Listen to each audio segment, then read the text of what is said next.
In the quiet village of Brindlewood lived a small boy named Arlo. Arlo was known for one thing: fear. He was scared of storms, scared of climbing trees, scared of speaking in class, even scared of his own shadow when it stretched too tall at sunset. Other children played freely, but Arlo always stood behind them, trembling, wishing he could be brave like them. His father was a woodcutter, strong, fearless, respected. His mother was gentle and wise, always telling Arlo, "Courage grows when the mind becomes calm." But Arlo never understood what she meant. One evening, a terrible storm swept across Brindlewood. Thunder howled like wild beasts, lightning shattered the sky, and the villagers hurried indoors. Arlo and his mother were returning home from the market when a sharp wind knocked over a large wooden stall, sending it sliding toward a little girl who stood frozen in shock. Arlo was only a few steps away. He wanted to help. He wanted to run, but fear froze his legs. He watched helplessly as another villager pulled the girl away just in time. That night, Arlo cried beneath his blanket, not because of the storm, but because he hated the fear living inside him. The next morning, Arlo went outside to breathe the fresh post-storm air. There, sitting peacefully under the old banyan tree, was a traveler in orange robes, a monk. He seemed untouched by the storm. "Why are you shaking, little one?" the monk asked gently. Arlo swallowed hard. "Because I don't know how to be brave." The monk smiled. "Bravery doesn't come from muscles or loudness. It comes from a disciplined mind." He tapped Arlo's chest lightly.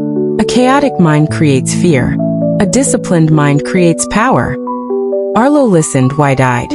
"Can you teach me?" he whispered. The monk nodded. "And you must practice every day, like feeding a fire so it grows." The monk gave Arlo 2 practices.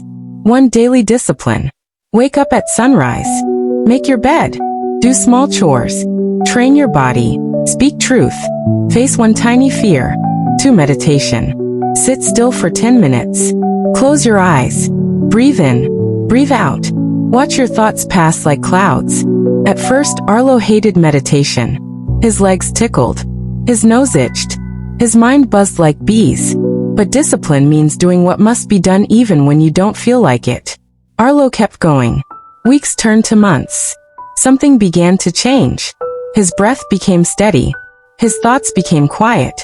His fear no longer controlled him. He started climbing trees. He volunteered to speak in school. He stood taller when bullies approached. People in the village began to notice. Arlo looks different. He's stronger. He's calmer. But Arlo wasn't doing it for praise. He was doing it because, for the first time, he felt in control of his own life. One summer afternoon, smoke rose from the forest. A wildfire had broken out. Villagers rushed to save the trapped animals and cut the nearest trees to stop the flames from spreading. Arlo saw a small goat stuck behind a burning branch. Everyone else was busy fighting the fire. Old Arlo would have frozen, but new Arlo breathed deeply. In, out, calm, focus, move. He grabbed a long stick, pushed aside the burning branch, lifted the goat, and ran out before the flames swallowed the spot. His father saw everything. Shocked, proud, astonished. Arlo didn't brag. He didn't even smile. He simply whispered, "Discipline creates strength. Meditation creates courage." Years passed. Arlo grew tall, strong, mindful, powerful. He became a protector of Brindlewood, a warrior with a calm heart, a leader whose voice made people feel safe. Children gathered around him and asked, "Arlo, how did you become so brave?" And he always answered with a peaceful smile, "By disciplining my habits and disciplining my mind." Moral of the story: courage isn't something you're born with. Power doesn't come from size or muscles.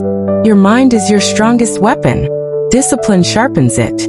Meditation controls it.